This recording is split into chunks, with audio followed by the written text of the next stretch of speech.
बिस्मिल्लाहिर्रहमानिर्रहीम। अस्सलाम वालेकुम। आज मैं जो रेसिपी आप लोगों को सिखाने जा रही हूँ ये है बारबेक्यू टिक्का बोटी की है, जो मैं बीफ की बनाऊँगी। आप चाहें तो इसी रेसिपी के साथ आप चिकन की बनाएं। और ये जिस तरह से मैं आपको बनाना सिखाऊंगी ना, ये बनाना बहुत ही ज़्यादा आसान और जायका मज़ेदार होगा। और सबसे बड़ी और सबसे मज़े की बात यह है कि हम इसको जो है वो सीखों और कोयले पे नहीं बनाएंगे, बल्कि हम इसको पतीली में बनाएंगे। और पतीली में ही बिल्कुल आपको बारबेक्यू जैसा टेस्ट जो है वो मिलेगा।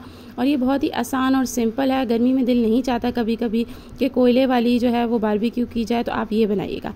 मैंने जो है ना 1 kg गाय का गोश्त ले लिया था, इसको क्यूब्स में कट कर लिया था।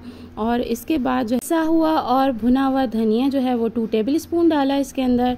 और इसके बाद मैंने पिसा हुआ और भुना हुआ ज़ीरा वो भी 2 टेबल स्पून डालेंगे इसके अंदर।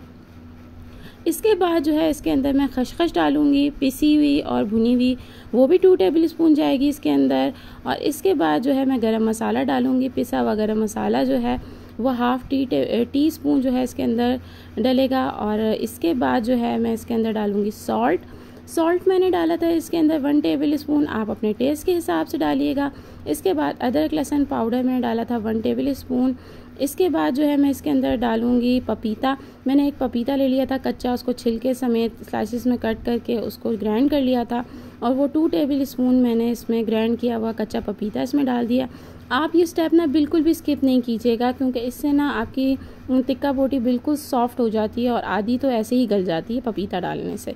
इसके बाद जो है इसके अंदर मैंने दही डाली है 1 कप 250 ग्राम तकरीबन दही, वो मैंने इसके अंदर डाली। दही डालने के बाद जो है मैं इसके अंदर ऑयल डालूँगी। 3 बड़े वाले स्पून से होते हैं, 3 टेबल स्पून मैंने इसके अंदर ऑयल डाल दिया। और ऑयल डालने के बाद जो है मैं इसको जो है तमाम मसालों को जो है मिक्स करूँगी। इस वक्त मैंने इसके अंदर जो है चिली पाउडर नहीं डाला है, पहले हम इसको मिक्स करेंगे, इसके बाद हम आखिर में चिली पाउडर डालेंगे। आप भी इसी तरह से डालिएगा, आप देखिएगा एक अलग सा ना बड़ा अच्छा सा चिली का टेस्ट इसमें आएगा। इसके बाद ये मेरा मिक्स हो चुका है। और इसके बाद मैंने इसके अंदर 2 टेबल स्पून जो है रेड चिली पाउडर डाला है। 2 tablespoon red chilli powder डालने के बाद मैं इसको अच्छे से मिक्स करूँगी। और आप इसको मैरिनेट करके जो तकरीबन 8 घंटे के लिए मैं रखूँगी इसको। आप चाहे तो इसको ओवरनाइट भी रख सकते हैं मैरिनेट की हुई अपनी टिक्का बोटी को। और ये देखिए मैं आप इसको अच्छे तरीके से मिक्स कर रही हूँ। और मिक्स करने के बाद मैं इसको 8 आवर्स के लिए रख दूँगी। और इसके बाद फिर मैं इसको बनाऊँगी। मैंने एक पतीली ले ली थी और इसके अंदर अपनी मैरिनेट की हुई टिक्का बोटी जो है वो मैंने इसके अंदर डाल दी है। इस वक्त मैं इसके अंदर ऑयल नहीं डालूँगी, इसलिए क्योंकि मैंने जब इसको मैरिनेट किया था तो इसके अंदर मैंने ऑयल डाल दिया था। जस्ट इसको मैं मिक्स करूँगी। और मिक्स करने के बाद जो है मैं इसको हाई फ्लेम पे तकरीबन 3 मिनट के लिए ढक्कन ढक के जो है वो पहले पकाऊँगी। 3 मिनट के बाद जो है फिर मैं इसको खोल के देखूँगी। ये देखें मैंने 3 मिनट के बाद इसको खोल के देखा है, तो ये देखें आप इसके अंदर से पानी छूट गया है। और मैंने इस वक्त जो है ना अपनी फ्लेम को मीडियम टू लो कर दिया। आप देखें इसके अंदर हम एक्स्ट्रा कोई पानी नहीं डालेंगे, ये गोश्त और जो दही है वो अपना पानी छोड़ेगी, ये इसी के अंदर जो है ये गलेगा। और बिल्कुल अब इसको हल्की आंच पे मैं जब तक छोड़ दूँगी जब तक ये बिल्कुल गल ना जाए। मैंने इसको जो है चम्मच हिलाया, चम्मच से हिलाने के बाद जो है मैंने इसको ढक दिया। और ढक के मैंने इसको जब तक छोड़ दूँगी जब तक ये गल नहीं जाएगी। बीच में मैं एक दफ़ा खोल के देखूँगी कहीं नीचे तो नहीं लग गई। आप भी इसी तरह से जो है इसको खोल के एक दफ़ा चेक कर लीजिएगा। बाकी आप अपने काम करते रहिएगा, टेंशन नहीं है, ये पक जाएगी बस। ठीक है, अब मैंने इसको बीच में खोल के देखा और इसमें चम्मच चलाया। अभी इसमें थोड़ा सा पानी है और तकरीबन अभी इसमें थोड़ी सी कसर भी रहती है, अभी थोड़ी सी गली नहीं है। तो मैं चम्मच से इसको मिक्स करने के बाद जो है इसको दोबारा से ढक कर जो है वो पकने के लिए छोड़ दूँगी जब तक ये गल नहीं जाएगी, जब तक ये दोबारा से जो है वो मीडियम टू लो फ्लेम पे ये पकेगी। अब मैंने इसके ऊपर ढक्कन ढक दिया है और तकरीबन मैंने इसको थोड़ी देर बाद खोल के देखा तो ये तकरीबन बिल्कुल गल चुकी थी। और इसके बाद मैंने एक कोयला लिया और इसको मैंने गर्म करने के लिए जो है चूल्हे पे रख दिया। जब कोयला अच्छे तरीके से दहक जाएगा तो उसके बाद मैं ये जो मैंने ऊपर छोटी सी 1 कप केक की जो है वो रखा है, इसके अंदर मैंने जो है कोयले को डाला और इसके ऊपर मैंने थोड़ा सा ऑयल डाला और ये इसमें से स्मोक आ गई।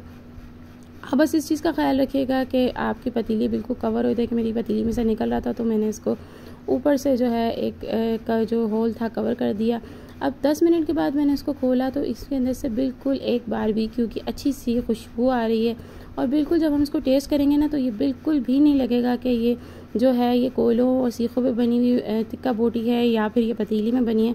बल्कि ये बनाना ना आसान होता है। आप इसको जल्दी से झटपट से आप इसको रेडी कर सकते हैं और इसकी खुशबू और इसका जायका, इसका टेस्ट बिल्कुल किसी भी लिहाज से जो है वो कोयलों पे बनी हुई बारबेक्यू टिक्का बोटी से कम नहीं होता। आप ये देख सकते हैं इसका कलर, और इसकी सबसे अच्छी बात है कि तमाम मसाले ना इसके अंदर अच्छे से जो है वो लगे रह जाते हैं। उसके मुकाबले में जो हम कोयलों पे टिक्का बोटी जो हम बनाते हैं, इसके ऊपर मैंने थोड़ी सी मायनीज़ से जो है वो इसके ऊपर डेकोरेशन कर दी है। मैं आपको तोड़ के दिखाऊंगी कितनी सॉफ्ट और ये कितनी ज़बरदस्त है। देखिए कितनी ज़बरदस्त और ये सॉफ्ट है। आप इसको चटनी के साथ, केचप के साथ खाएं, पूरी पराठा या सादा पराठा उसके साथ आप इसको सर्व करेंगे, बहुत ही ज़्यादा मज़ेदार लगेगी। अगर आप लोगों को ये मेरी रेसिपी पसंद आई हो तो इसको ज़रूर ट्राई कीजिएगा, अपने फ्रेंड्स एंड फैमिली के साथ शेयर कीजिएगा और मुझे कमेंट करके बताइएगा कि आपको मेरी रेसिपी कैसी लगी।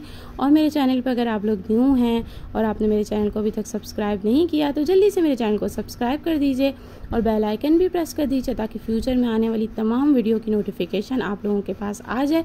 बहुत शुक्रिया मेरी वीडियोज़ को पसंद करने का, मेरी रेसिपीज़ को पसंद करने का। अल्लाह हाफिज़।